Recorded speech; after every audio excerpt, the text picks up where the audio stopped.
Okay, we're live.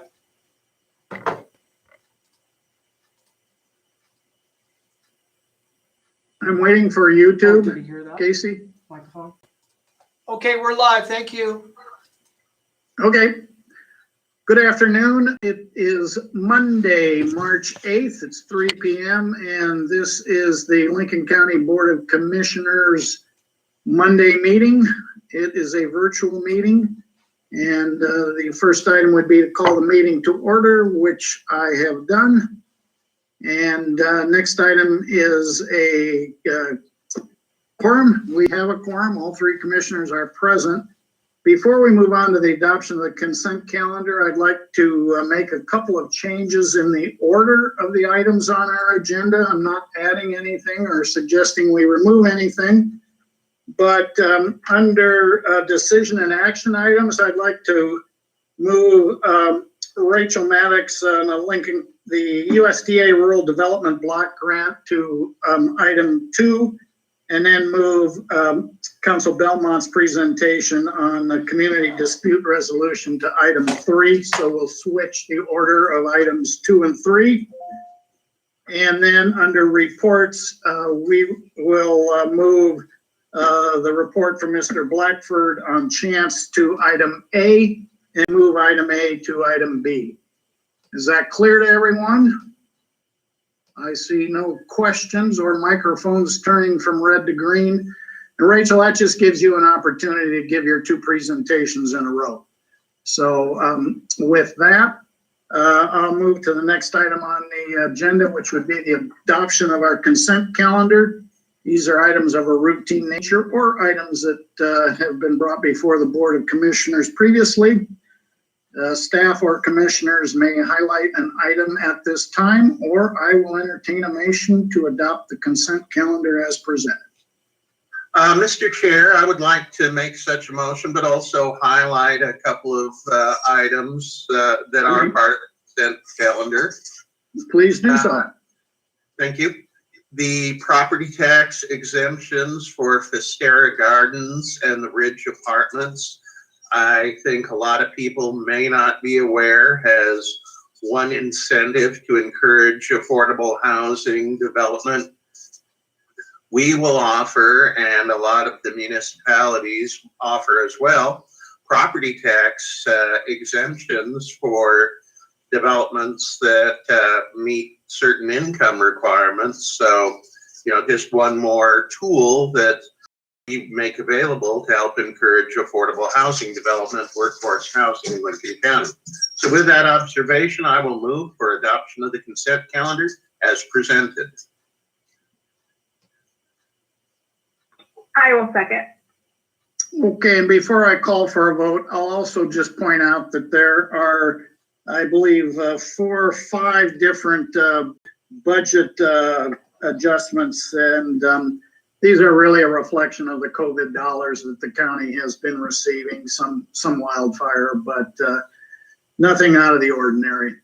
And with that, I'll call for a vote. All those in favor say aye. Aye. Aye. Aye. Okay, that motion. Mr. Chair, I'm sorry, I didn't mean to step on you, but just before we move on from the point about the COVID-related budget adjustments, I think it's just good to let people know that when we receive unanticipated monies, we can't spend those monies until we first give ourselves permission to do that, essentially. Yep, the money can go in the bank, but we can't spend it without appropriating it, which is what we just did by approving the consent calendar. So good point, thank you. And now with that, move on to the next items in our agenda, which are discussion action items. And we have Rachel Maddox Hughes with us, and first resolution on fair housing, and then we'll move on to a resolution for the Rural Development Block Grant Program. So go ahead, Rachel. Thank you, Chair. So I just wanted to quickly go over these. The fair housing resolution is a requirement for the county to be able to apply for and utilize funds from the Community Development Block Grants through Business Oregon. The county has already approved these in the past, but it has been over the 5-year limit that Business Oregon requires. And so we are asking you guys to adopt a new fair housing resolution. And then the second piece is has to do with a USDA grant that we are applying for the blue economy sector analysis. And it is simply one of those pieces of red tape that we have to do and get a resolution from the Board of Commissioners that says that we can apply for this grant. And that is it. Questions or comments from commissioners? No comments from me. Okay.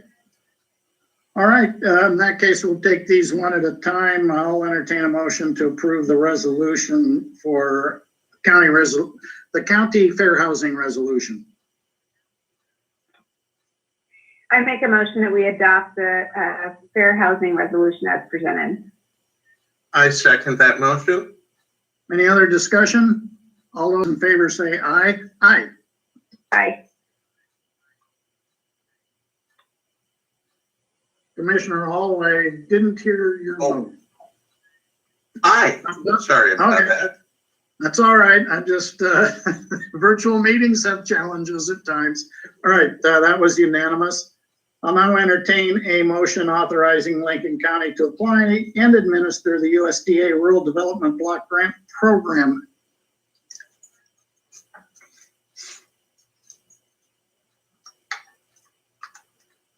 All right, I will so move. Is there a second? I'll second. All right, it's been moved and seconded. Any other discussion? All those in favor say aye. Aye. Aye. Aye, I think I said it at the same time you did. My apologies. It's all right. I just, I try to listen. All right, that resolution is passed. Thank you, Rachel, for all your hard work, and Thank you very much, Commissioners. you've made a significant difference in the lives of many people in our county, and it is appreciated. So thank you, and keep up the good work. Thank you very much. All right. With that, we'll move to Council Belmont and the resolution regarding participating in funding activities of the Oregon Office for Community Dispute Resolution. Council Belmont. Commissioners, Wayne Belmont County Council. Every 2 years, we review the community dispute resolution options made available by the Oregon legislature to fund a local community dispute resolution program. And we've been doing this actually for a number of years basically we've been dealing with a local community dispute resolution. The Lincoln County Community Dispute Resolution has been the recipient of those funds for the last number of years. And so what we need to do is, this program is now administered by the University of Oregon School of Law, Go Ducks.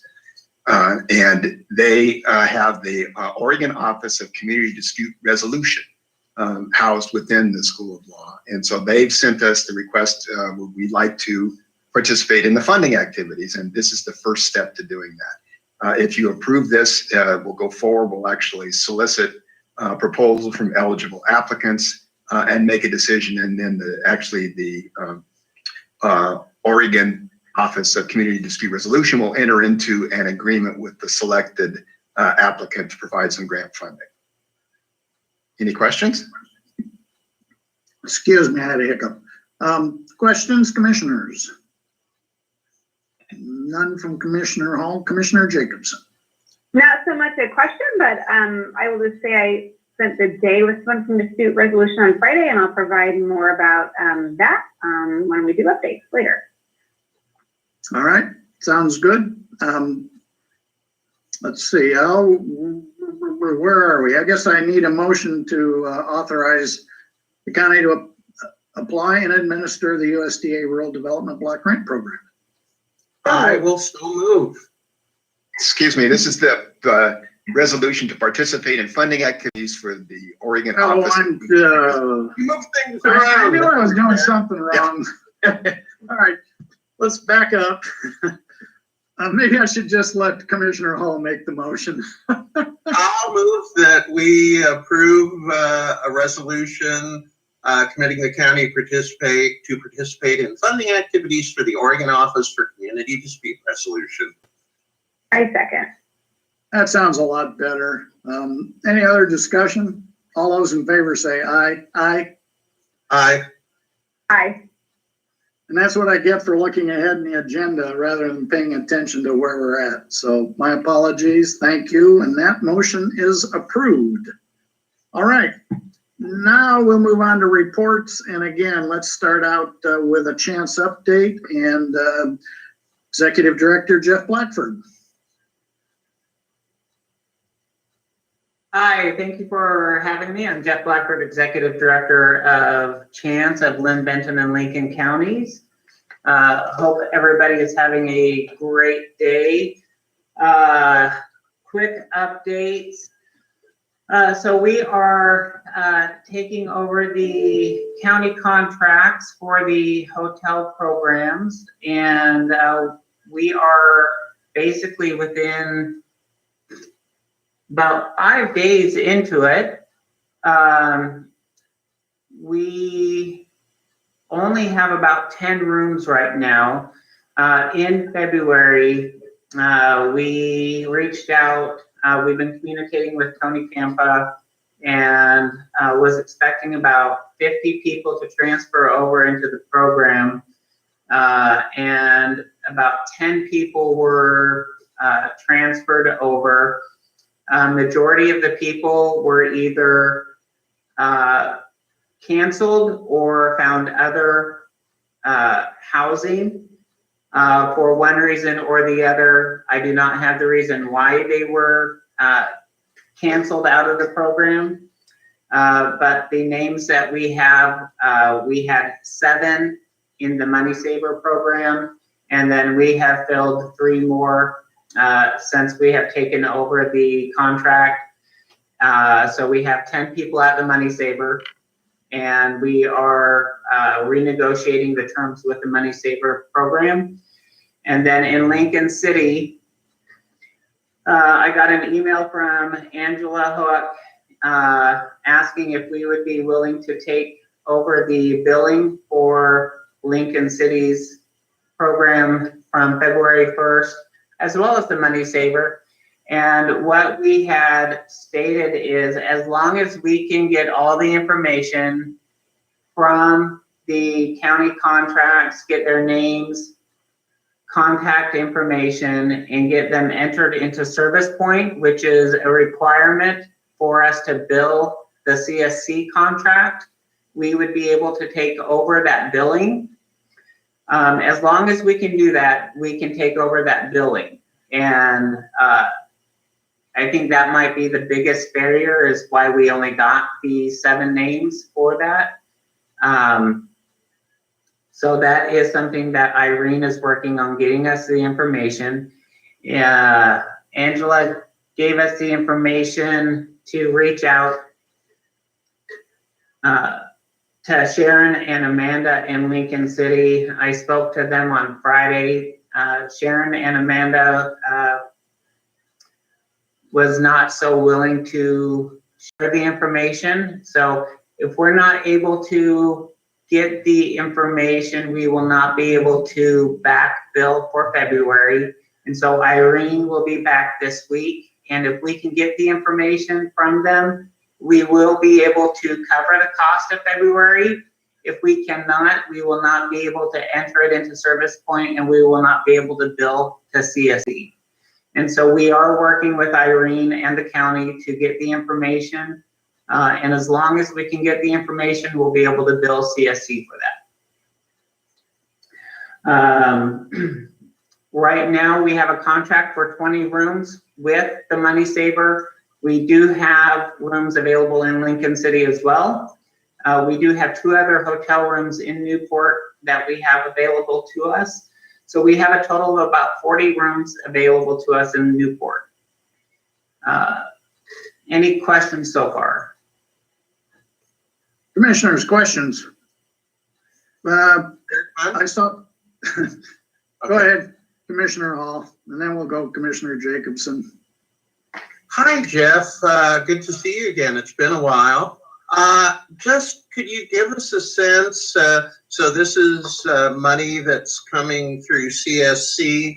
Is it state dollars, federal, or a combination of both? And then also, can you give us some idea? I know it's going to maybe vary by, you know, the amount of people you actually end up sheltering at any given time. But have you done even any kind of rough projection that there's enough money in this pot to go X number of months out before it needs to be replenished? So it's part of our pot of funds. So we have a tri-county pot of fund called Out of the Cold, and it is state funds. Out of the Cold, we've got about $758,000, and it is split up between the tri-county. And then I also have funds specifically for Lincoln County, which we have been using since November, which we have been partnering with Grace Winds, that we've been housing people in Newport since November. And we've been doing case management as well as housing people in November, probably 20 rooms a month, as well as food support, case management, and trying to find people more permanent housing. Based on the dollar amount that we have, it could last anywhere from 3 to 5 months. And we are hoping that we can extend it with I really don't want to give a number of months because we're trying to extend it. In Albany and Corvallis, we have seen a huge increase in the number of people that we have served. Just from December, we had maybe 15 people a month, increase up to 30 people a month. So we've been doubling almost every month. And so the money's going to go really quick, but we're also seeing more and more money being made available. And so we're getting kind of creative in how we're stretching it out. And if we're able to find ways to renegotiate our contract with the hotels and lower that cost, and maybe find people who are willing to partner in a room. That's not the most ideal, especially during COVID. But there are some people that consider themselves as family. And so that has worked out for some of the individuals at some of the hotels. But we're also trying to find more permanent housing solutions. And so if we can get them into more permanent housing, that is the ultimate goal. Right now, we do have funding available based on our estimates right now. I said earlier 2 to 3 months, but I think our best guesstimate based on current funding, I think we can stretch it out probably until September.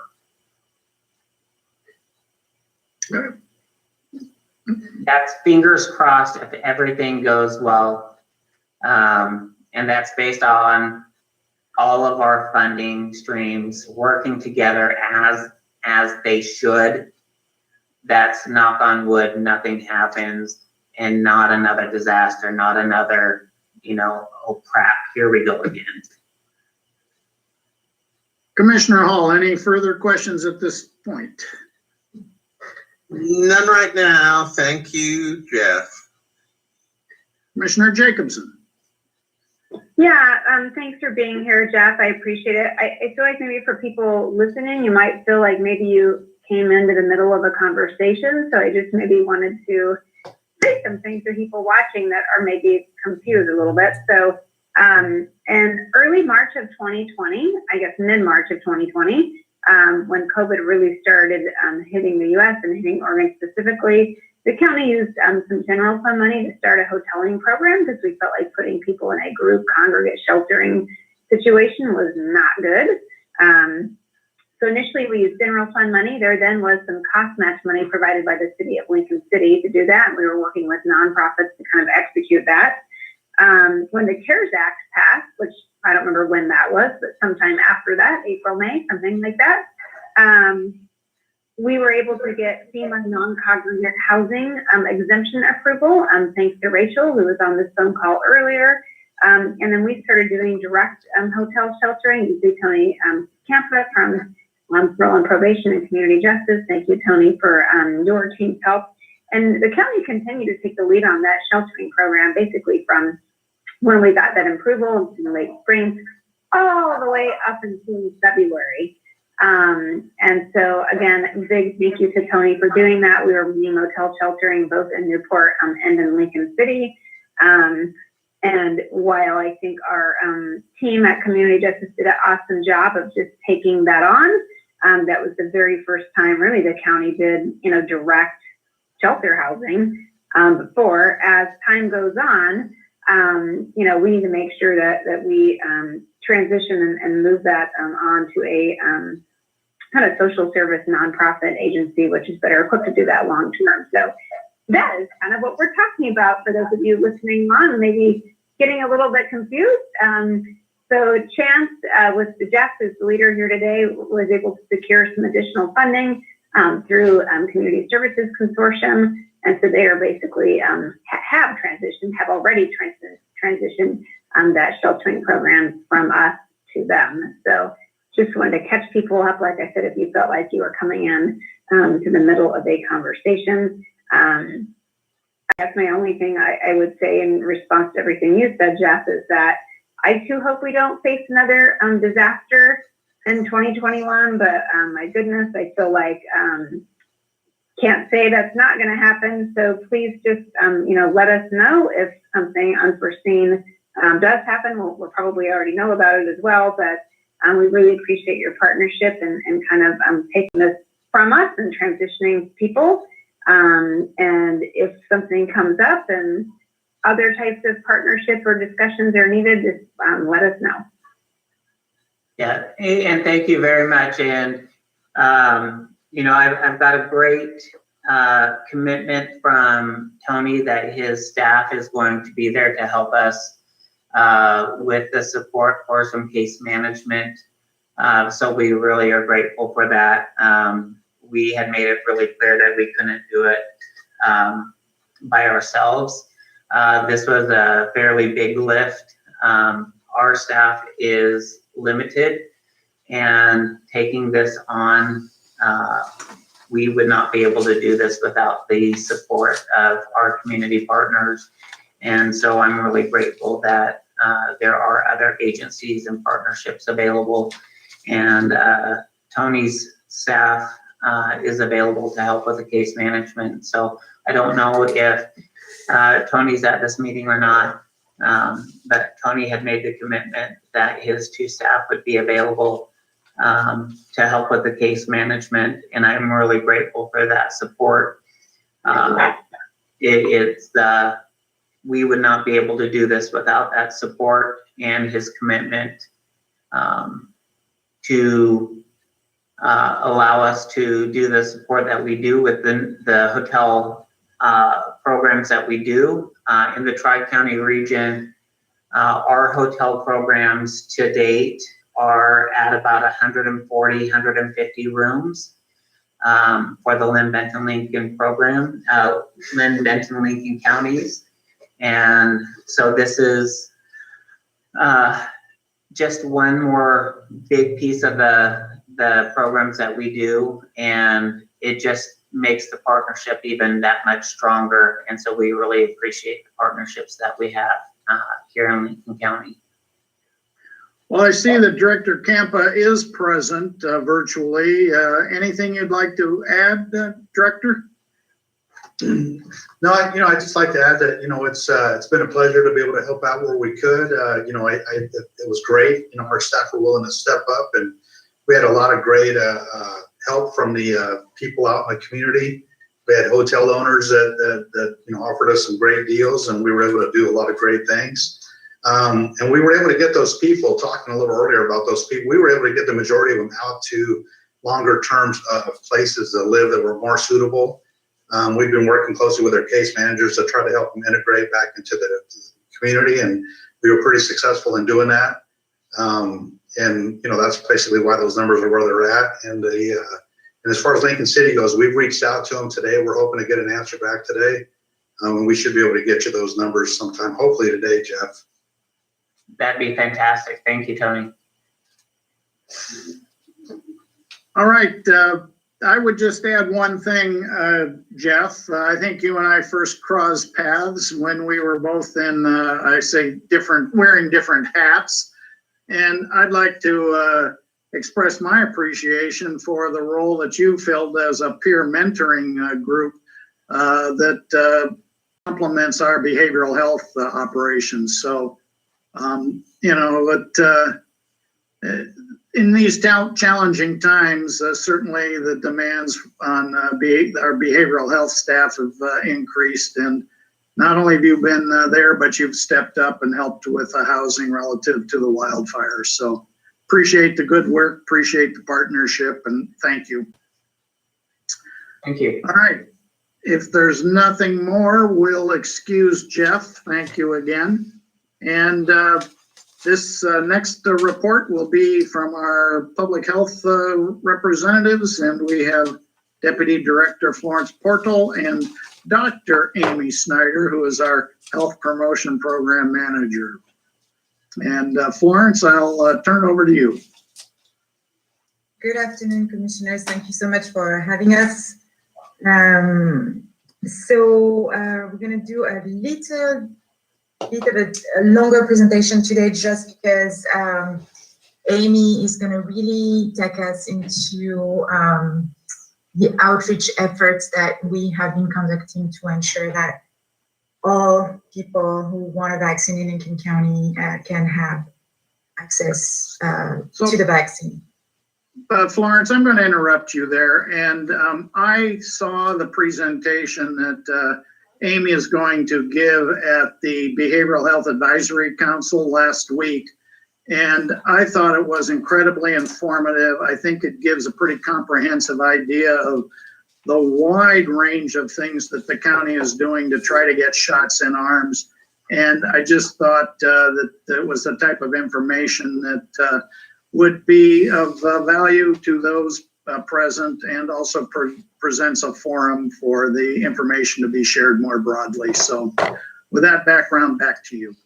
Yes, thank you so much. And we very much appreciate the opportunity. Sometimes I think I might not always give you like a full picture of all the work that is happening. Anyhow, so I'll start with our cases. And as you can see, we're maintaining steady. For the past 2 weeks, we just saw a little increase. We had 20 cases reported to us over the last 2 weeks instead of 18. We're still maintaining under 50 cases per 100,000, which is really good news. And we're plugging along in the low risk category. You can scroll down a little bit. Thank you. So as you can see, we have to date 9 cases of COVID reported to us. Scroll down, please. And as I mentioned earlier, you can see the black dotted line at 50 cases per 100,000, and we're still underneath it for the week of 2/21/2021. Scroll down, please. So we are continuing on with our vaccination efforts. As you know, it's a very coordinated and pretty broad effort. We have vaccinated to date over 9,700 people, which is very exciting. So this week, if you can scroll down a little bit, this week we are anticipating receiving quite a bit of vaccine. So in first doses, otherwise called prime doses, we will receive a total of 1,700, and this is across the community, right? So as you can see, the local public health authority is receiving 700, North Lincoln Fire is receiving 300, the pharmacies, we have a few pharmacies receiving vaccines now, High School Pharmacy, Biomark Pharmacy, and Safeway Pharmacy are gonna receive 400 total, and Samaritan is gonna receive 300 of the Pfizer vaccine. And on top of those prime doses, we are receiving 900 doses of the Moderna vaccine. And it says public health here because this is where the vaccine is going, but then we're transferring out those booster doses to whoever needs them. So this week, the folks who are eligible to get a vaccine are, of course, phase 1A folks, educators, and people age 65 and older. There has been a lot of work done this past week on trying to clean up this wait list. I don't know if you remember, but last week I had told you that we had over, I don't even remember how many thousand entries. So as you can see, we were able, when I say we, our data management volunteer was able to clean that up and remove a lot of duplicate entries. So that removed about 5,000 entries from the list between duplicate entries. And I know we're working on ensuring that we're also taking out people who have already been vaccinated from that list. So that's a lot of work, and that's gonna, I think, help us quite a bit gaining in efficiencies and not reaching out to people who we know have been vaccinated, which is great. So on Friday, we sent about 2,200 emails, and we focused those emails on the 75 and older, even though, as I mentioned previously, 65 and older are eligible. And the reason for this is that it has been an interesting effort, and I think a very important thing to keep in mind, to ensure that even though more people are getting eligible, we still do not have enough vaccine for all.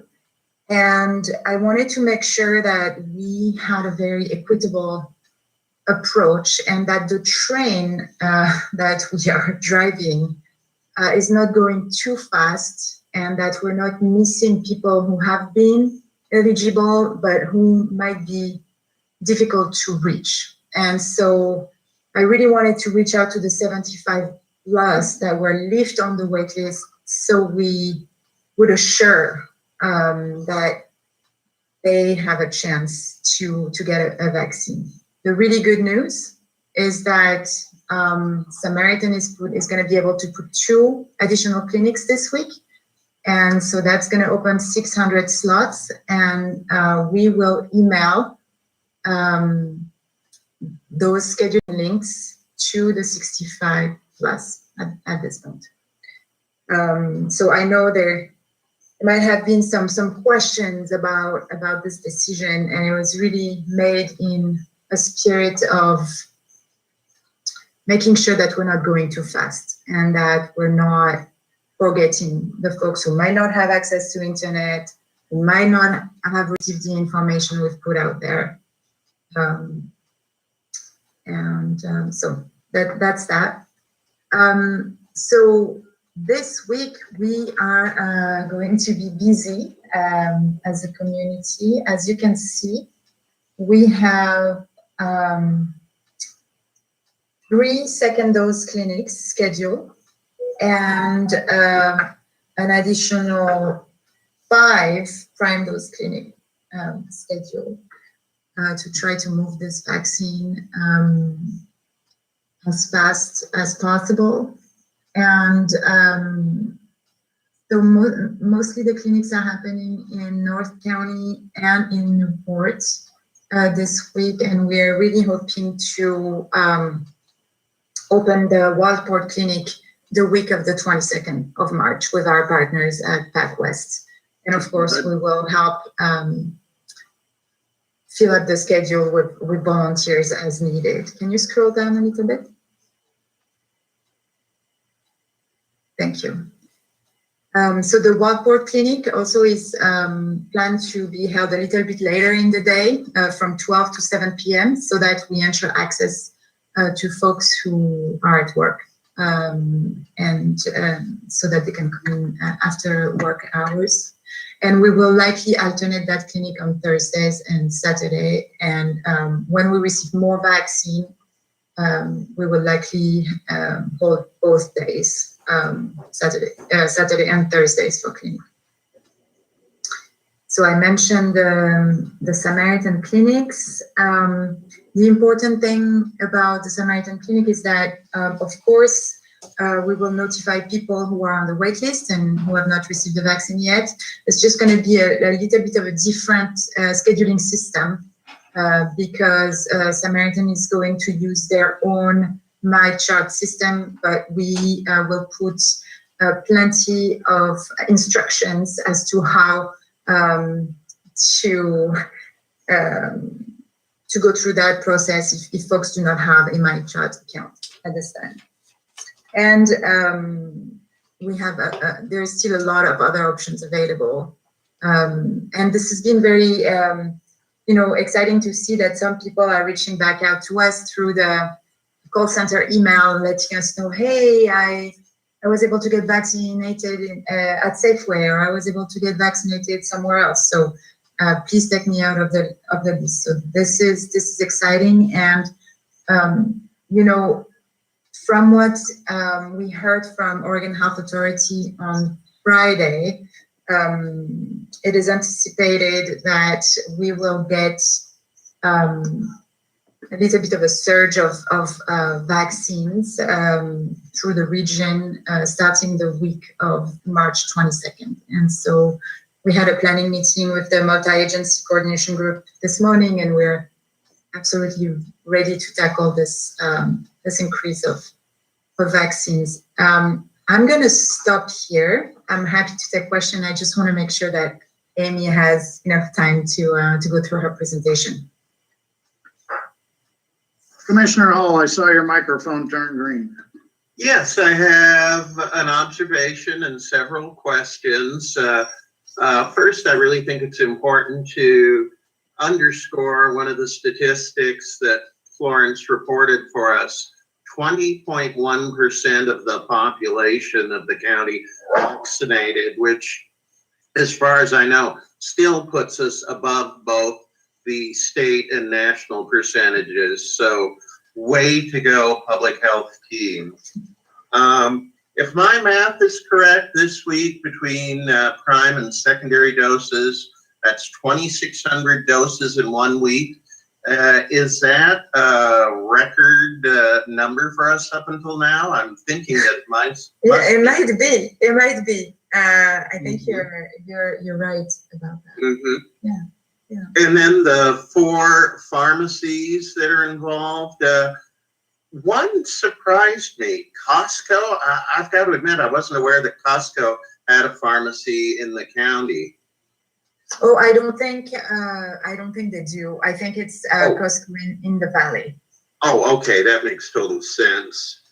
And I know that it's been authorized to add additional phone lines coming into the county to deal with the problem of people not being able to get through to the call center.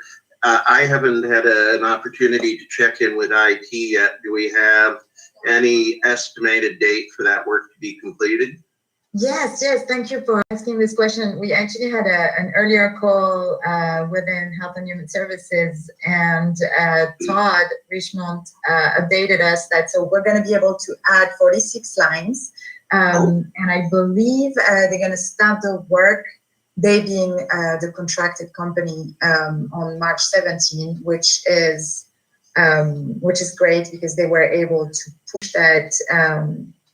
Time frame as we were originally scheduled for mid-April, if I remember properly. So that's really, really exciting news.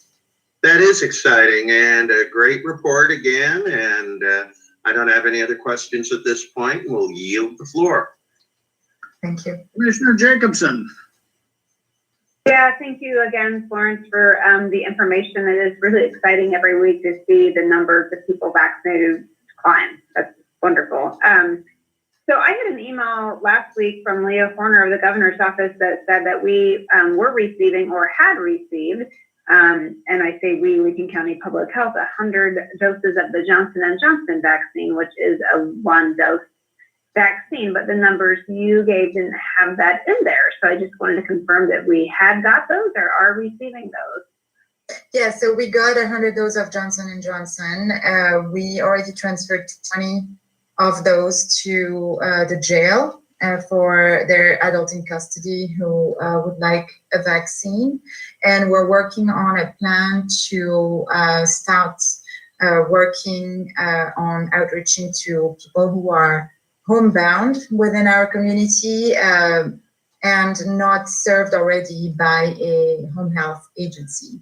So our public health nurse team are working on a plan to start making that happen. And of course, we're also going to focus the use of that vaccine, since it's a 1-dose vaccine, on people who are harder to reach for a second dose. Great, thank you. That's exactly where I was going. I'm just going to say that I would suggest we focus some efforts on our homeless population. We have a large homeless population in the county, and many of those are over 65 plus, not all, but many.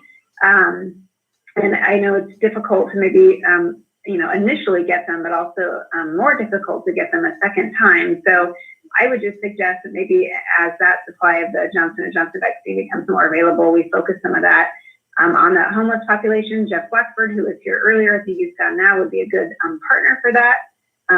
As well as Grace Wins and some others, and maybe we have a adventurous public health nurse or Samaritan nurse that maybe would even wander out into some of our homeless camps we have in the community and work on getting those folks vaccinated, because beyond them being 65 plus and being in the category, they also often have existing health conditions or in a high risk living situation. So I think maybe focusing those vaccines on populations, as you said, that are difficult to reach and difficult to reach a second time would be good.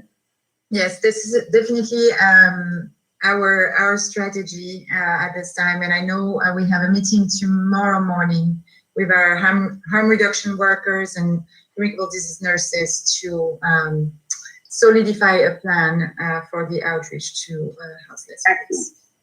Yeah, excellent. Thank you. And the last question I had is just, I think you said in one of your points that you will be sending out another email tomorrow for appointments for those that are on the wait list and that are 65 plus. Yes, that is correct. Okay, so 65 plus people that are watching this video, please check your email tomorrow. Yes, and also, Commissioner Jacobson, one of, I think, the improvements that we've made in the way we're sending the email is that we are giving people notice of, hey, we're sending you an email to let you know that the schedule is going to open by that time, on that date, so that people are not caught off guard. And if you haven't watched your email for in the time close to when we sent it, then you're at the disadvantage. So we're trying to have a little bit of a fair approach. Great. And for people that don't have email that maybe signed up, through a friend or used a phone number to sign up, will you have call center people call those people? Yes, so we always do that. Yeah, so we always do that. We are maintaining a list of people who do not have email addresses, and the call center has been very proactive at outreaching to them and making sure that they're scheduled for the vaccine. Okay, I will add to my public service announcement and say, okay, 65 plus people, if you didn't register with an email, answer your phone tomorrow. Yeah, okay, thank you, Florence. You're welcome. So Florence, I have a couple of, comments. Number one, I know that the clinic in the South County in Walport won't, is scheduled to start, I guess, on the 25th of March, but I note that the Walport High School Pharmacy did get some vaccinations, so there is a limited source of vaccine available in Walport. And I think you partially answered my next question, but is the list of people that do not have emails that therefore require phone contact, is that list growing, shrinking, kind of staying the same? How's that being managed? So I believe it's actually shrinking because for fairness, what we've been doing is that we're able to sort by age category, right? And then we can sort to see if somebody doesn't have an email address. And then we're giving those people priority, because otherwise what happens, we send out an email and then they're not receiving it, and then they can never get access. So the call center has been very diligent at calling people to ensure that they have a chance to get vaccinated and get on the schedule. Well, I was inferring from my question that I sense that it may be a generalization, but probably people that don't have access to email may tend to be a little older. Remembering my father, who at 93 swore he'd never get on the internet because they'll hack you, quote unquote. So anyhow, and then the last comment I'll make on emails is, as has been said or said previously in other venues, check your junk mail. Sometimes those things end up in the junk mail. So with that, if there's nothing more from you, Florence, we'll look to Amy. Anything else, Florence? No, nothing else. Thank you, commissioners.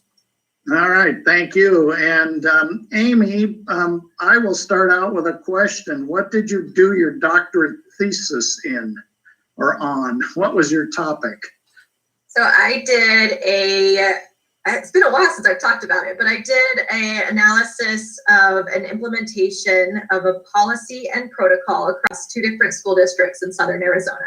So I worked with them for 4 years, and we put in what were called stock inhalers. So basically the medication was prescribed to the school, and anybody who had any respiratory distress at the school could have access to this emergency medication. So it was an equity project, and it was a long-term project. Well, my father had a PhD, so that's why I was curious. His was in public administration. In any event, I've digressed. Thank you for indulging me. And with that, go ahead with your presentation. Excellent. If we can go to the next slide. So the purpose of this presentation is to clarify some of the vaccination process and our outreach approaches, and just really explain some rationale behind why it's a selective approach and why there might be some barriers that we have to navigate along the way. So the outline that I have is how to get a COVID-19 vaccine in Lincoln County. I might skip past some of those slides since Florence just covered some of that. I'll just highlight just a brief second on the Oregon vaccine sequence, which we're mostly very familiar with at this point. And then I'm really going to hover in this outreach approaches section. And then we have how to help with outreach. There's additional resources in the packet, but I'm going to stop at the how to help with outreach slides. So that's about halfway through. And I just included the rest of the slides just so that the information is publicly available. It includes some walkthroughs of how to help people how to be a navigator and how to sign someone up for their appointment. So if you are somebody who's able to sign someone else up, you'll be able to kind of see that as a guide to use. We can go to the next slide. All right, so how to get a COVID-19 vaccine in Lincoln County, if you'll go to the next. So we have these 4 main places to get a vaccine in Lincoln County, and basically these are categories. So we have our public vaccine clinics that we are operating that are with our partnering agencies. And so we have them in Newport, Lincoln City, and then there's going to be the new one added in Wildfire shortly. And then related to that, we have the Samaritan Health System vaccination clinics that'll start in the Health Education Center. And the only reason I separate that out is because they're using a separate scheduling process, so the MyChart.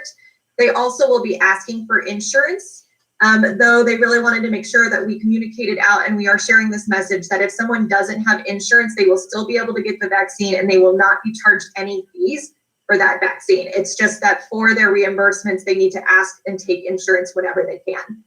For the public vaccine clinics that we have in the Taft Fire Station up in Lincoln City, the Newport Fairgrounds or Newport Lincoln County Commons, and then the one that will be in Waldport, there will not be any insurance taken there. So no one would even be asked for insurance at those locations.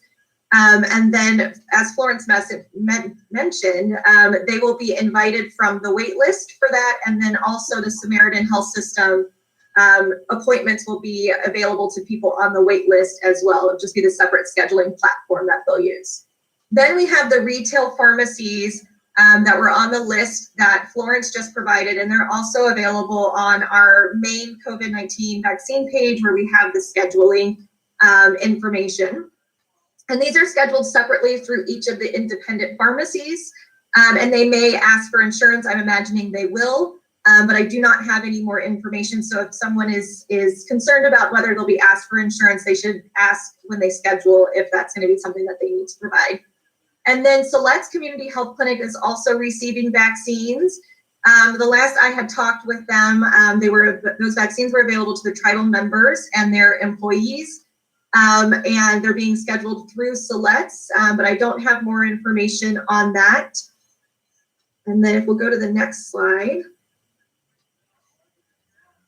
So just a little bit on our public mass vaccination clinics. They're scheduled by appointment only, invited from the wait list. And we can probably move on to the next slide because a lot of this was already covered by Florence. And then I just wanted to stop on this slide and just highlight that a public health system is not just a public health department, but it's all of the different organizations and the community members that come together to help in a coordinated way pull off public health interventions. And this is a really good example of a public health system that's really strong, coming together and putting on these mass vaccination clinics. This is not all inclusive and comprehensive. There's more partners involved in it, but I'm just highlighting those that have been in our main multi-agency coordination group that really helped us pull together those initial mass vaccination clinics, but we have a lot more organizations and individuals involved. We'll go to the next slide. So this is a slide that I am passing out widely to a lot of our community-based organizations and aiming to get this information out. Here's just the simple steps that people can follow for how to get a vaccine through public vaccine clinics. First step is that wait patiently, just because we have the limited supply. They can check their eligibility if they're trying to figure out when they will be eligible. 3, the main thing that we really want to highlight, and that's why it's highlighted and bolded, is to get people signed up on the wait list. So one of our main approaches for outreach right now is working with our community-based organizations and our service providers in a number of different health and human services to have them reach out to their clients that they already have contact with and get them scheduled onto the wait list. So they can essentially act like a navigator for individuals. 4, prepare to prioritize the vaccination and to travel to get to the vaccine clinic within 1 to 2 days notice. And then 5, watch email for those links that are coming, check spam, check the junk mail. Don't want to miss the scheduling link. And then if you're somebody who doesn't have the email, to make sure you're answering your calls. in case you get that call. We can go to the next slide. So this section is just a quick run through of the Oregon vaccine sequence. So this shouldn't be a new image for everyone. This is what the Oregon vaccine sequence looks like. This is our main guide through vaccination, and we have to follow it. We go to the next slides. These are the three main factors that go into determining that sequence. So the sequence is based on the amount of exposure, and really think of this as the amount of virus someone's exposed to. So a healthcare worker who is providing care to someone with COVID-19 and that person is coughing on them, that is going to be a very high amount of virus that they're exposed to, billions of virus. Versus we have other workers who are in the public setting and they are within contact of people, but the sheer amount of virus that they're exposed to is far less. And that's one of those factors that's being considered when they determine the sequence. Next is the severe risk, or the risk of severe illness. And so that's why we see our older adult population as one of those leading priority groups in phase 1B, because the poor outcomes are highly associated with that older adult population. The third factor is having a job that is critical for maintaining the society's basic daily functions. And that's where we see a lot of that distinction between which essential workers are included in the phase 1B priority sequence. So those three factors get balanced out together, and that's what's been used to determine the Oregon vaccine sequence. If we go to the next slide. So this slide shows who is currently eligible for the COVID-19 vaccine sequence based on that sequence and the timeline. And as Florence mentioned, though the 70 and 65 plus are eligible, we're still working on giving preference to the 80 and 75 plus, just to make sure they have adequate time. This population has more barriers, and so they'll need more time to be able to schedule themselves. And then that link will open up to the 65 plus. You'll go to the next. So the next groups that are coming eligible that I'm really focused on right now, making sure that we can reach out to, are the March 29th groups. So these are certain frontline essential workers, seafood and agriculture, seasonal and migrant farm workers, food processing, and wildland firefighters. People who are 45 to 64 with certain high-risk chronic conditions, people living in low-income senior housing, people who are houseless or unstably housed, and then people who are displaced due to wildfires. My approach right now is identifying all the possible community-based organizations where we may be able to reach these specific groups through, and I'll explain why I'm using community-based organizations in just a minute. And then on May 1st, a much broader list of frontline essential workers become eligible. Multi-generational households become eligible, and that's mainly to be able to vaccinate those who have an older adult living with them, and they really rely on that family to kind of keep them safe with having like basically a shield from their the adult children that they live with who are working out in the community and then could possibly bring the virus home with them.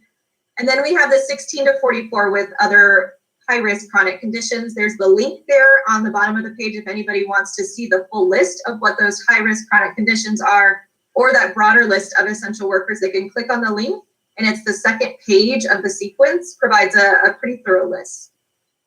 Okay, if you go to the next slide. So this is getting into our outreach approaches.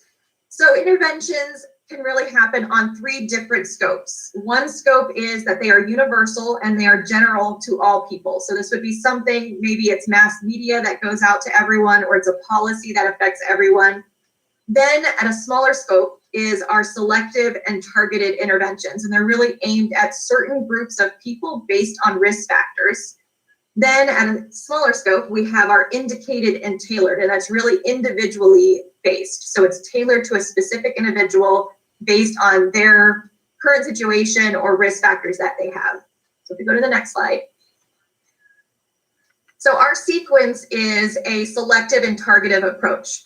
So it is based on risk factors for groups, and then it's only allowing them access to the intervention if they're part of that group. it's based on the principle of equity. Those who have the greatest burden of risk have access to this intervention first. So it's withholding from some to be able to ensure that it gets to those who have the greater risk. However, with that, having a selective intervention like this means that we have to have barriers in place to ensure that the resource is going to those with the greater burden of risk. So that creates barriers that also affect people who already have barriers. So people who are eligible have extra barriers that they have to navigate because we have to do selective intervention. So that requires then an indicated and tailored approach that goes with it. And the reason I explain this is because it goes into the rationale of my outreach approach. So if we go to the next slide, these are some of the selected vaccination processes. So these are the structures that are in place that makes this a selective intervention. The eligibility sequence and timeline that's coming from the state and the federal level is doing it as well. That's one part of the selective intervention. Then there's the limited number of vaccine providers and locations where the vaccine's available. Having the requirement for appointments, having screens that are set up based on the eligibility. So our wait list and our essential workers assessment, both are screening devices. Basically, you have to identify that you're one of those eligible groups, and then that's what we're using to screen for who we're going to invite to the clinic. And then if you'll scroll down just a little bit to get to the next item on the list, and then there's that invite only for those who are on the essential workers assessment or on the wait list. These are the groups that we're in the greatest need of outreach for. So that's those 65 and older, essential workers who may not be able to be reached through an employer. That may be because they're independent contractors, maybe they're temp workers, maybe they are working for an employer that doesn't support vaccination, or maybe they just don't have the capacity to help them with vaccination. It'll also include people that have difficulty using internet or computers, have limited English reading and speaking abilities, difficulty driving and getting transportation, difficulty making and attending an appointment, and then having limited mobility. Those are all the groups of people that we're asking our community members and partners to help us reach out to help them get access to the vaccine. If you'll go to the next slide. So this is an overview of our approach. If you are familiar with public health, this is a social ecological model. We pretty much look at every public health issue through this lens because interventions are most effective if they happen at multiple levels and they're available in multiple contexts. And so we tend to use this as a framework for planning. So at the very top, you can see we have 28,000 people that we anticipate needing to vaccinate. That's an estimate based on the total number who are eligible or will be eligible and using the general acceptance rate of about 70%. Below that, we can reach many people, maybe most people, using mass media. However, it's very difficult because this is more complex because it's a selective intervention. There's a lot of analysis that gets involved in whether or not someone's eligible, when they're eligible, a lot of confusion generated by that. So we're limited in the mass media approach because it's complex. So then if we go down a level, organizations, if we reach people through our organizations, we're going to be best able to reach the most amount of people and help them navigate this process. So on the left-hand side, you see that one approach is by reaching essential workers through their employers. That's a more efficient way than trying to meet them individually. Then on the other side, for people who won't be reached through an employer, we have our community-based organizations and our service providers. And part of my approach is to reach out to these organizations and ask them to help us contact those individuals who we have the greatest concerns about and get them onto the wait list, help them schedule their appointment, and help them arrange things that help them overcome their barriers like transportation.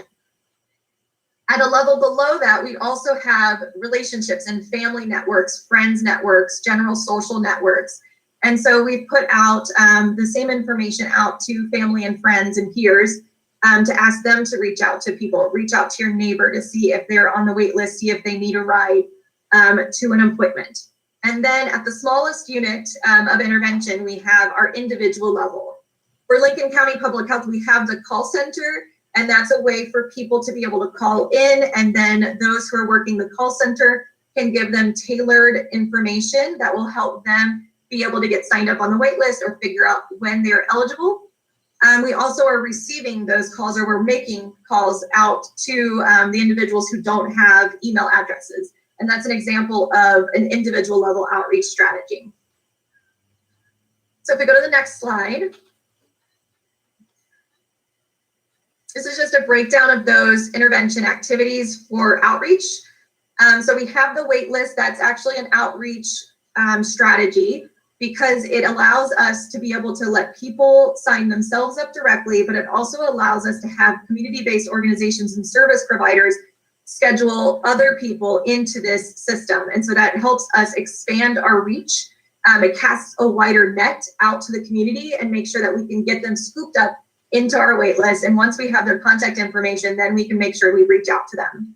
It allows us more time to be able to reach, especially those who are going to be more difficult to time. So if we have our seasonal farm workers and we start getting them into the wait list, if we're not able to reach them through an employer, if we start scooping them into the wait list over a month or 2 months, then we're going to be able to make sure we have a large pool of people that we can reach out to and get connected to. We have our call center that helps people overcome technical barriers. It also provides that tailored individual level assistance. We have the outreach network, and that's something that I'm currently doing a lot of work to build right now. But this is that approach of reaching out to our community-based organizations and service providers, training them and asking them to sign people up on the wait list, schedule them, navigate their different barriers to vaccination. They can also get the basic information about COVID-19 vaccines out and answer questions. And they can also give me feedback on the barriers that people are experiencing.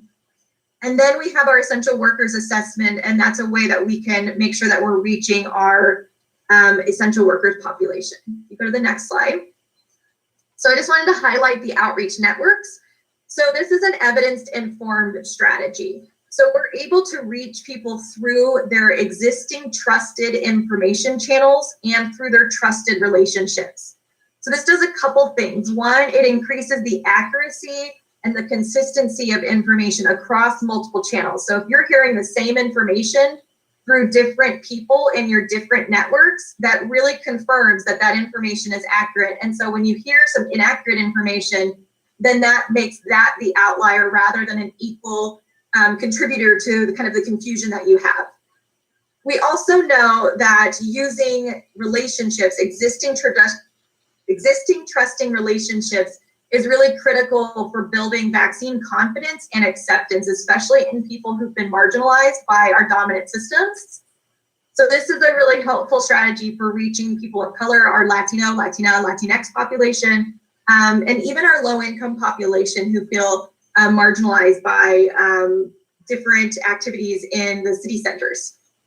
It also is effective at reducing the impacts of the infodemic, which is something that I learned about for the first time last year. It comes from the World Health Organization and basically describes the mass pandemic of information that we also have that comes along with a pandemic.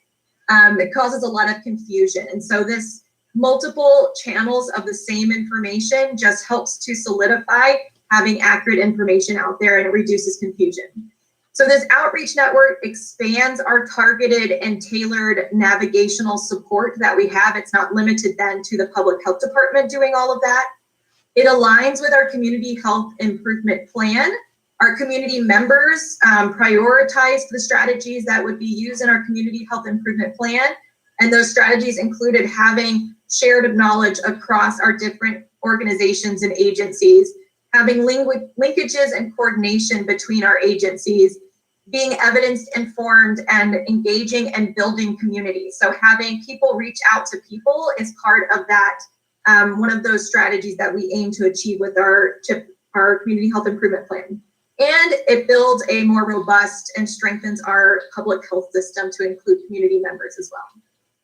So if you skip down, you can skip a couple slides and just go to the next section. So you can skip that one, and skip that one. That one's just some evidence, and then we'll stop there on the slide that's right after that.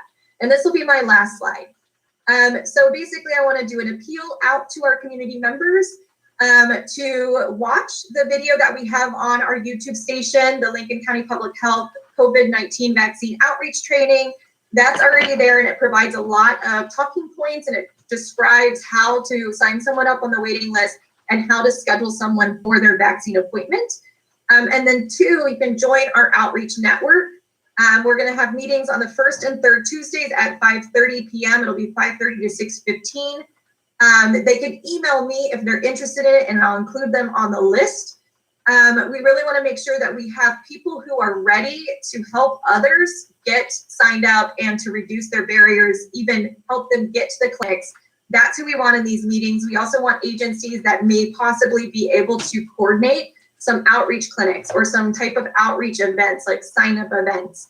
That's going to be really what's going to be helpful to make the access more closer, I would say, more proximal to the people who need it the most. And I will stop there.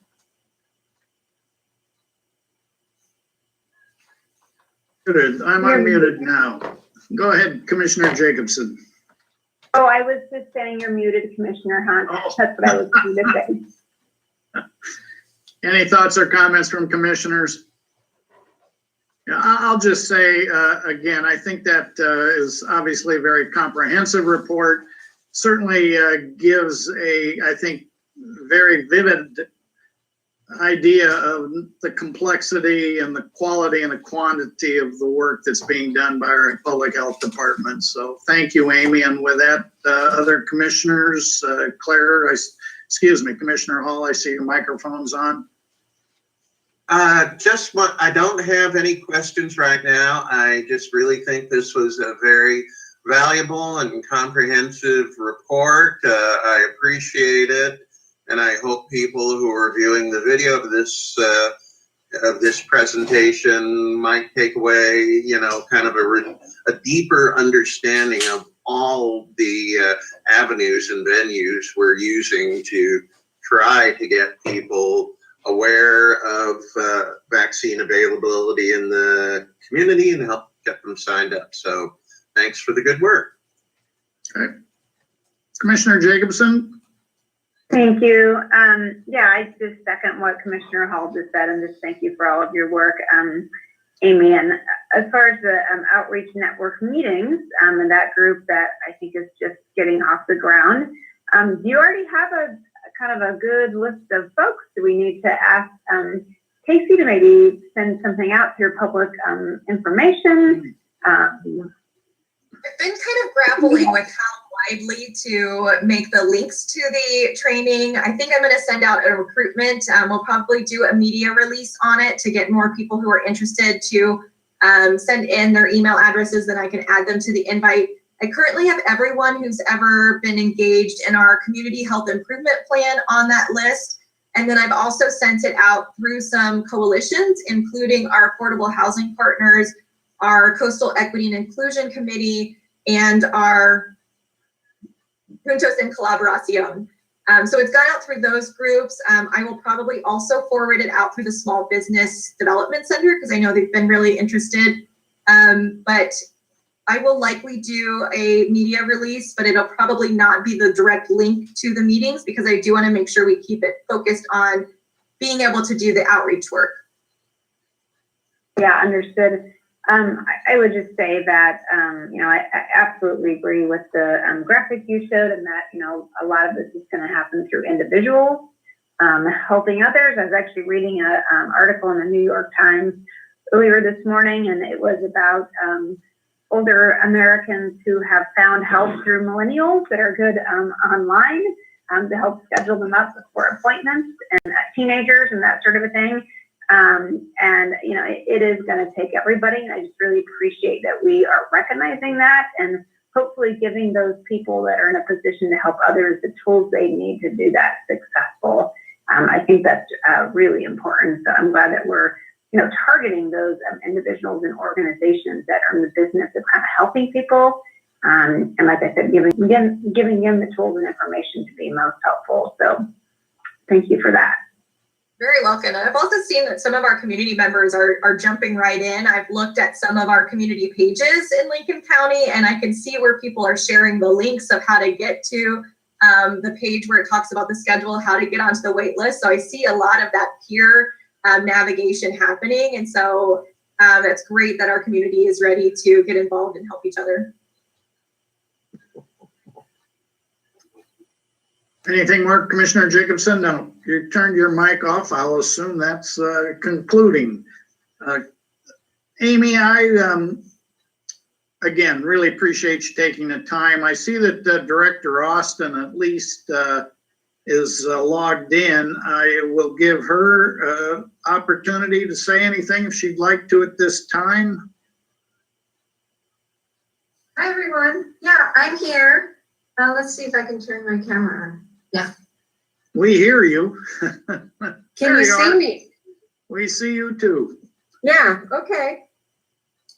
So I do have an announcement to make at this public meeting. So thanks for letting me pipe in. As you well know, this has been an exhausting year, and I have decided to retire. So I think that is going to happen on April 2nd. So it's coming up here pretty quick. So I won't have many more board meetings to attend. But as you have heard today, I'm leaving this department in really good hands. Florence and Amy and really everybody on the staff has just done a remarkable job. And they're the younger generation. So I want to hand it over to them. And I have full faith that they will continue to do excellent work. And it's just been really a joy. I love public health, and it's been a joy working in Lincoln County in the public health department and building that department up and getting ourselves accredited and just really thriving. So I appreciate everything that this community has given me the opportunity to do. So thank you very much. And there you go. There you have it. All right. Well, thank you, Director Austin. And we'll have opportunities between now and April 2nd to recognize you for the many accomplishments. Certainly there has been some very fundamental transitions within the Health and Human Services Department. And you're certainly have been a key part of that. So we'll have time in the future, near future, to recognize you for those. And again, thank you for all your work. Thank you, Amy, for a great presentation. Florence is no longer present, but again, very valuable reports today. So thank you. Katie, I see your microphone came on. Yeah, I would just like to comment on what Director Austin just said. And well, this isn't the first time I have heard that she is retiring. Every time I hear it, I just want to say it isn't so. But I just want to thank you for not only being our public health director, but sticking with us through a global pandemic. And it probably is time for you to rest and relax and reconnect with your family after this. But I just really, really appreciate having your experience and wisdom and steady hand through all of this. I just can't think about having been through all this without you. So thank you so much. And like I said, I think the break and the rest is well deserved, but you will be missed. Commissioner Hall. Thank you, Mr. Chair. Rebecca, I want to add my own personal thanks and best wishes, not only as Public Health Director, but also as Co-Director of Health and Human Services. Your leadership has been simply invaluable, but it takes a little bit of the sting away, knowing that this is a well-deserved rest transition for you, and B, exactly what you've said. You have put a great team in place, and I know they will consider or continue this good work long after you've ridden off into the happy sunset of retirement. So thanks. Thank you, commissioners. I appreciate that. again, thank you, Rebecca, and we'll have opportunities to recognize the tremendous contributions you've made to the county. So thank you. And we'll be wishing you happy trails, I guess, as painful as that may be, at April 2nd. So thank you. All right. We will move to the Echo Mountain Complex Fire update. And I'm not sure if Council Belmont wants to start. I know Commissioner Jacobson and I believe Commissioner Hall have had some activities in those areas. So this is Wayne Belmont County Council, and I hope to participate when you talk about the accomplishments that Rebecca has brought to the county. I've been working with her very closely over the course of the last year, as well as the last several years, on things, and I'd like to join in recognizing her with the commissioners. For Echo Mountain Complex Fire, I'm going to just say that from my perspective, I've been working quite closely with our representatives from FEMA and with Commissioner Jacobson in the state to look at bringing more resources into the county, to really focused on the recovery aspects of what we need to do here. So we've been identifying where there are potential funding sources and the kinds of activities that those funding sources will allow us to undertake. So we're doing a lot of work in that particular area right now, and I've been focused a lot on that. I do know that Commissioner Jacobson, Commissioner Hall, and I think Roy Kenyon is also on the call, can talk a little bit more about some of the particulars of what they're observing occurring up in North County. So I'm going to turn it over to them at this point, unless there's any questions for me.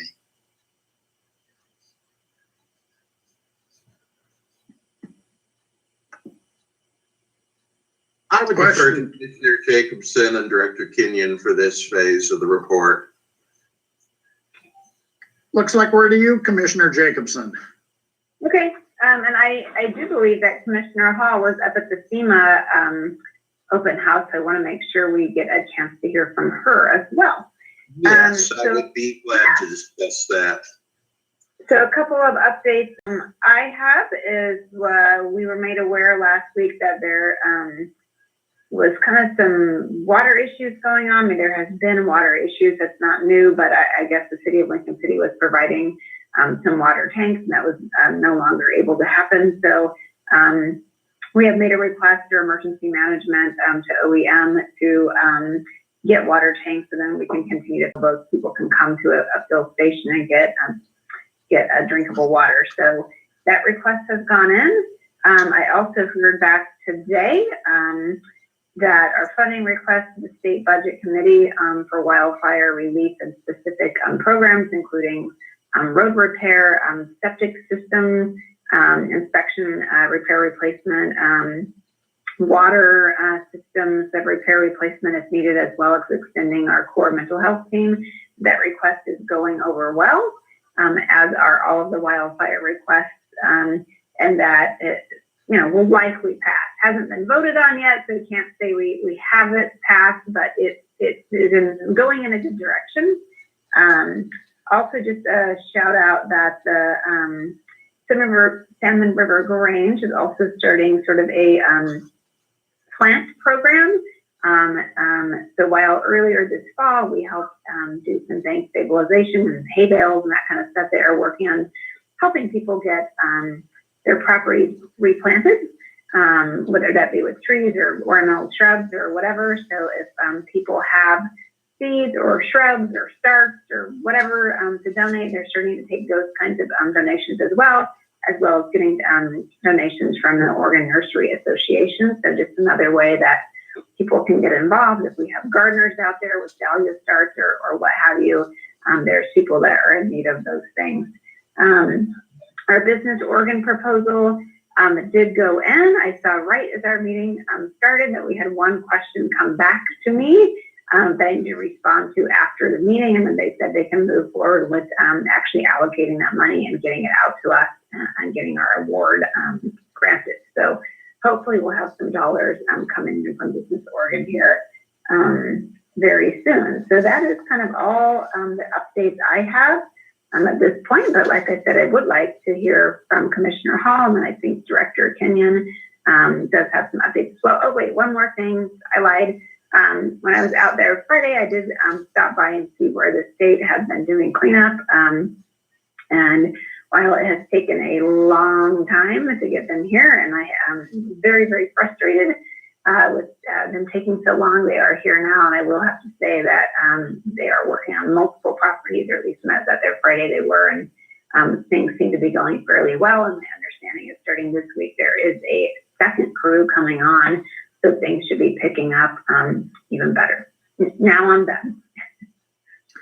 Commissioner Jacobson, I would say you didn't lie, you just misspoke. Yes, thank And you. With that, Commissioner Hall. Thank you very much, Mr. Chair.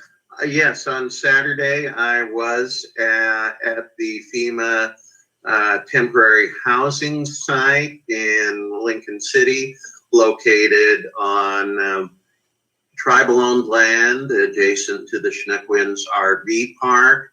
16 units were almost ready for occupancy. I was told they expect to have 8 families moving in this week, with the second 8 coming shortly thereafter.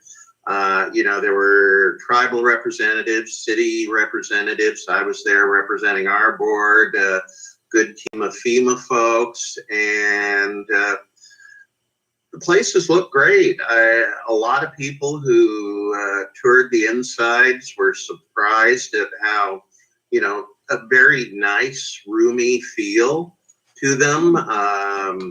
Lots of elbow room for a family. They are accessible to those with disabilities. The occupancy term is 18 months from the date of occupation. I asked one of the FEMA people I talked to, how far, hard and fast that is. And he said, they're going to work with people, that once people are moved in, they will be in contact with them at least monthly, and they will assess the individual and community needs. And they're well aware that we have an almost non-existent supply of affordable rental housing. So, the message seemed to be that nobody was, again, just going to be turned out of one of these units without having a secured place to go. I also heard that the partnership with tribal government is something unique for them. And, I think another tribute to the community-minded nature of tribal leadership. And hey, our public information officer, Casey Miller, was also there shooting pictures and video. Can verify that, after a really kind of wet and dreary day on Friday, the sun came out Saturday morning. So it made for a great opportunity to meet people and tour the facilities. And if anybody has any questions, I'd be glad to try to answer.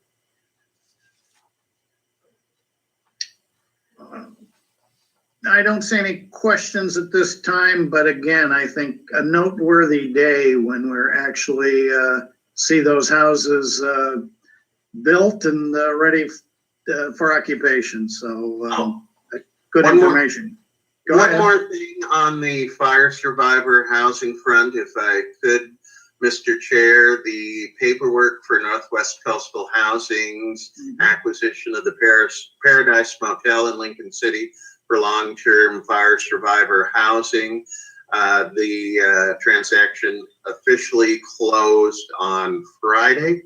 Right now, Northwest Coastal Housing is working busily to staff up. That not only will they have staff 24 hours on site, including maintenance and cleaning staff, but they're also looking to hire a fire navigator. So again, a lot of variables at play, but the director, Sheila Stiley, says they hope to be able to have people starting to occupy rooms somewhere around the end of this month. Very good. Director Kenyon, anything you'd like to add? Yes, I'm Roy Kenyon, Lincoln County Public Works Director. It seems like the last few times I've reported that we've lost some ROEs. I'd like to report today that we're up 2. So I think basically with boots on the ground with ODOT and K&E, I think it's paying off. So hopefully that number will continue to rise. I was up in the area last Wednesday, I think. Looked like there was a lot of activity going on. Also, I've been asked to kind of help with this water situation, try to figure out how we're going to supply the area with some water. I'll be meeting with a few people here in the next couple days to see if we can't get that off and running. Other than that, I think basically we're getting close to where things are headed all in the right direction and not in multiple directions. So hopefully it's a good week. Okay, very good. Well, certainly 2 is a step in the right direction. Any other thoughts or comments from commissioners? Council Belmont? Anything more? Nope, that's it. Okay. With that, we'll move on to our next agenda item, which would be the update on the STR code and program changes. Council Belmont. Commissioners, Wayne Belmont, County Council again. And I know you've been getting some inquiries about where we're at in the process of looking at the improvements and updates to the county code. It's been, the process is going in fits and starts because we have so many other things going on, but we're moving forward now to finalize some recommendations to you. And these recommendations will be in the form of actually proposed code amendments so that we have something concrete that folks can look at and discuss, and then you can make some decisions and we can move forward. So right now what we're looking at doing is trying to finalize that particular process by towards the end of March. And then schedule a public presentation and review of the actual recommendations in early April. And that'll be the first opportunity for folks to actually comment on the specific recommendations. And we're basing this on what we have been discussing since November in terms of the topic areas of potential changes in the code. So once that comes forward, we will again seek the public input on those particular recommendations, and then from there we can move forward to try and finalize this all within the time frame that you had established early on to get this done by the 1st of June. Questions or comments from my fellow commissioners?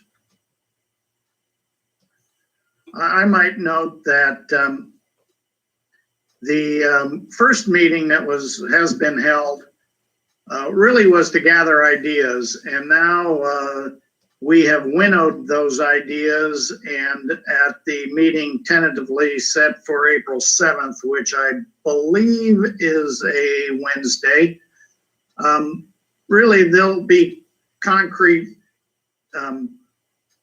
code, concrete items that are up for discussion rather than a gathering of ideas. This is the nuts and bolts of what we as a Board of Commissioners will tentatively be looking at as far as implementing policies. So with that, Commissioner Jacobson, I see your microphone's on. Yeah, just a couple of comments I would say, because I'm sure there's a lot of people watching this specifically for this update. And I've said this before, and I'm going to continue saying it till we're done with this. But Lincoln County and the Board of Commissioners only has authority in the unincorporated parts of the county. With the public comment we are getting coming in, I can tell people are very confused and they think that we are possibly looking at changes throughout the entire county, including inside cities, and we do not have the authority for that. Right? So again, this is looking at potential changes to things in the unincorporated parts of the county. If your STR is inside a city, this will not affect you. Also, if you are complaining about an STR inside a city, this will also not affect you. So again, unincorporated areas. The second thing I would say is just in the comments we are getting, we're starting to get a lot of comments, public comments, that's sort of about other people's public comments. So I think we have people going through public comment and then making public comment off of that public comment. And I would just try to refocus that a bit and say that what is most helpful, speaking for myself, to me, is actually to get specific comment and ideas on the things we are looking at, which are caps or area caps, occupancy, three strikes rule, and septic systems. So rather than maybe spending time commenting on someone else's comment, I find it rather helpful to get direct feedback. Kind of lost your sound there at the end. I think you bumped your microphone, Commissioner Jacobson, but you're still on. Can you hear me now? Yeah, I bumped it. Much better, thank you. Much better. No, point well taken. Commissioner Hall.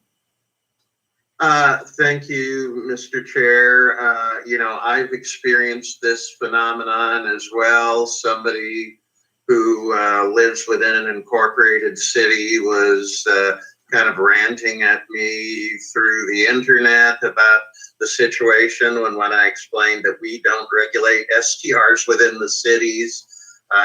It was hard to understand, but it seemed like accusing us of some kind of dereliction of duty or something.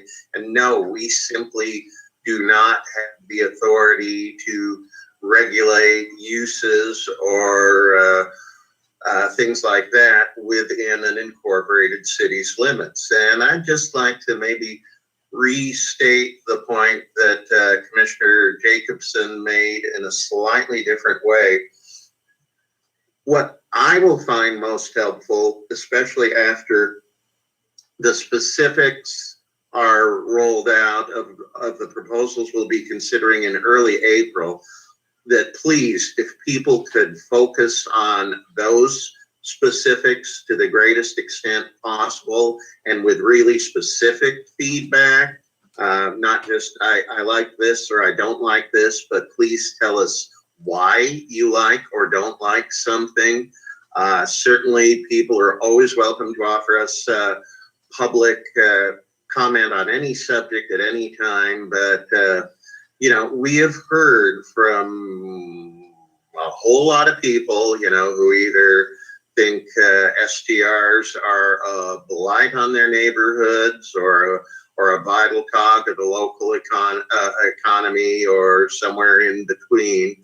And so this is really the point as we come to our decision time where really focus and specific feedback would be most helpful, at least in my decision making. Thank you. All right, thank you. I have a couple of comments to make also. Number one, I certainly echo the fact that I'm interested in comments on that are specific to those factors that we are considering.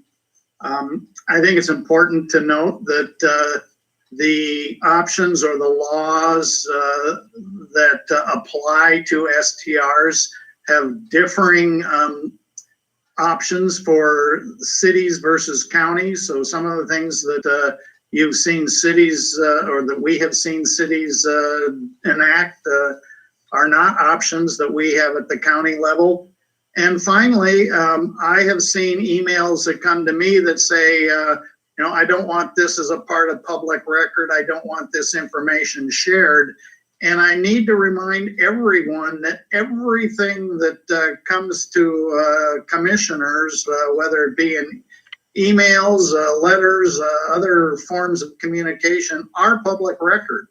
And a properly prepared and properly presented request for public information, if it's proper and it's information that can be released It will be. So people that request that their comments on STRs not be a part of the public record need to be aware that very likely they are, simply by having been forwarded to us. And I don't say that to stifle the communication.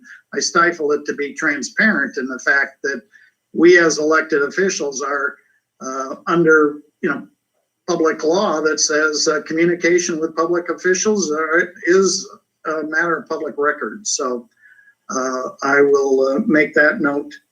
And with that, Council Belmont will be looking forward to specifics on, well, I guess shortly after the April 7th presentation, and probably some updates in between. Thank you, Commissioners. Anything else on STRs? All right. Katie? Yeah, I was just going to say thank you for bringing up the public record rule. I had that very issue today with a couple of comments people sent to me. So thank you for catching that and bringing that up. Yeah, it's not our choice. It's simply the law. All right, we'll move on to commissioner reports. Commissioner Hall, any reports? Any additional reports? We've had many. Nothing to share beyond what I've already shared. Thank you. Welcome, Commissioner Jacobson. Same as Commissioner Hall, nothing to share beyond what I have already. Thank you.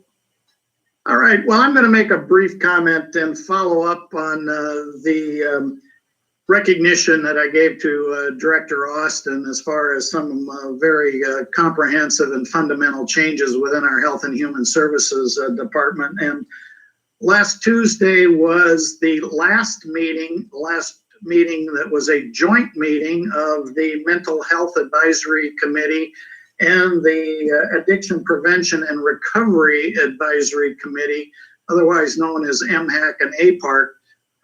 Through the efforts of Council Belmont and representatives on those committees, they have now been combined into the Behavioral Health Advisory Committee, a single committee, and the transition was formalized at the meeting on Thursday with a vote of those combined committees and are now one. And again, I think that's kind of tip of the iceberg as far as some of the very fundamental changes that have occurred in our Health and Human Services Department under the co-directorship really of Rebecca Austin and Rebecca B. Wilson. So that would be my report.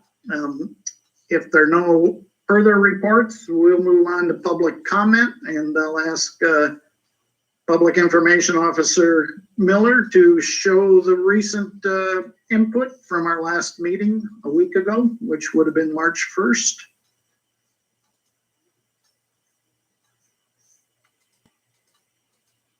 No, Christy, are you doing the honors? Sorry.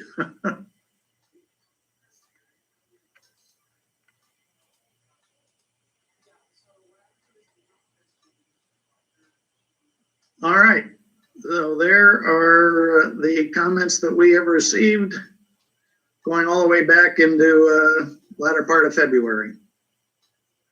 And looks like recently most of them have been on STRs, but not limited to STRs. So with that, I will ask, is there anything else that we need to address at this time as a meeting of the board? If not, our next regularly scheduled meeting of the Lincoln County Board of Commissioners will be held on Monday, March 15th at 3 p.m. It will be a virtual meeting. And I see Commissioner Jacobson, you're smiling. I have to ask. I am smiling at Commissioner Hall's cat. This is Bob. To get him on the meeting. My other cats never try to photobomb my meetings, but Bog is a camera hog, I think. Well, I stepped away during Amy Snyder's presentation because our cat was clawing at the door and was determined to be let in the room. So cats have had a day today, but With that, again, our next regularly scheduled meeting is on Monday, March 15th at 3 p.m. And it will be a virtual meeting. And until then, we are adjourned. Thank you all. This conference is no longer being recorded.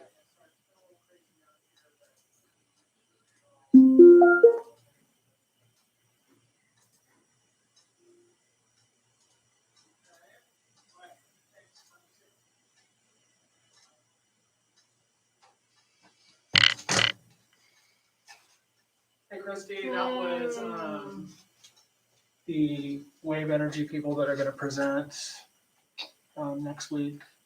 And I just told them She never sent me an email to follow she's up. going to. I didn't know who was driving in here either. She's gonna send the information. I told her that we wanted That's the great. packet stuff by Friday. I'm glad she so- called because she's like, I'll send you an email to follow up. And I'm like, perfect, because when I get the email, that's when I'm triggered to add it to the Mhm. agenda and how it's, and you're just letting me know that I totally did not. Yeah, do yeah. that. So she's gonna send it and stuff. So Is there any way that I can separate out Amy's presentation? Yeah, Or can you send it to me? I think I sent it to you, but I'll